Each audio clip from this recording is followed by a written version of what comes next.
It may never have occurred to Paolo Martínez, a young Colombian engineer, that the dream of building a subway in the capital city Bogotá would come true so soon. What he likely imagined even less was that before ever riding a subway in his own city, he would have voyaged all the way to China to learn how to operate one. Nestled among three mountain ranges, Bogotá is among the world's most congested cities. On some roads, cars move even more slowly than pedestrians, and commutes of 2 to 3 hours are a daily reality. For several decades, the residents of Bogotá have longed for an efficient and convenient subway system. In 2019, a Chinese consortium won the contract to build the Bogotá Metro Line 1 project. The Chinese team worked closely with the local teams to develop a construction plan that is not only safe and efficient, but also responsive to the needs of local communities and respects cultural heritage. Well aware that sustainable operations and maintenance depend on local expertise, 2 batches of young Colombian talents were selected for professional training in China. Paolo Martínez, whom we introduced earlier, is one of them. Today, construction of the Metro project is more than halfway complete. The Metro line is expected to begin operating officially in 2028, benefiting about 3 million local residents and unlocking a horizon of new opportunities for Bogotá's future development. While looking into the future, this May, new sparks have been added to the story between China and Colombia.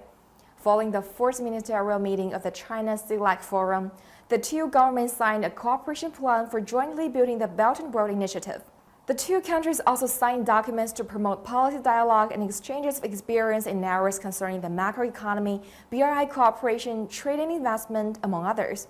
In recent years, China and Latin American and Caribbean countries have stood shoulder to shoulder in solidarity and mutual support, continuously deepening political mutual trust. Powered by mutual benefit and win-win, both sides have been committed to boosting steady and long-term cooperation. The relations between China and the Latin American and Caribbean countries have entered a new phase marked by equal stances, mutual benefits, innovation, openness, and a people-centered approach. In Peru, the Chanquay port, a flagship project of the BRI cooperation between China and Peru, is not only the first world-class deep-water port that features smart technology and green development in Latin America, but is also poised to establish a new land-sea transport corridor between Latin America and Asia. In Brazil, from soybeans and coffee to photovoltaic plants and satellites, the extensive cooperation with China spells new and pragmatic. In Trinidad and Tobago, the Phoenix Park Industrial Estate, a flagship BRI project between the 2 countries, has become the first eco-friendly light industrial park in Latin America with full 5G coverage.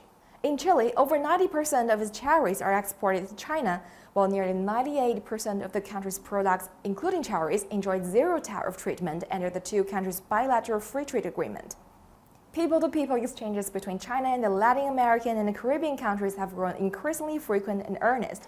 From the cross-cultural exhibition showcasing dialogue between China's ancient Shu civilization and Peru's Inca civilization, to joint archaeological exploration conducted by Chinese and Honduran experts, and the steady rising number of exchange students between China and the Latin American and Caribbean countries, all these have been echoed in the Chinese poem, "True friendship knows no distance, even thousands of miles apart, we remain close neighbors." It is apparent that China and the Latin American and Caribbean countries are growing ever closer as friends and partners, bonded by their kindred spirits. We have every reason to look forward to a more enchanting new chapter in building a China, Latin American, and Caribbean community with a shared future, one that will continue to be an exemplar of South-South cooperation while injecting a dose of stability and positivity into a turbulent world. Thank you for watching. I'm Xiu Yi in Beijing.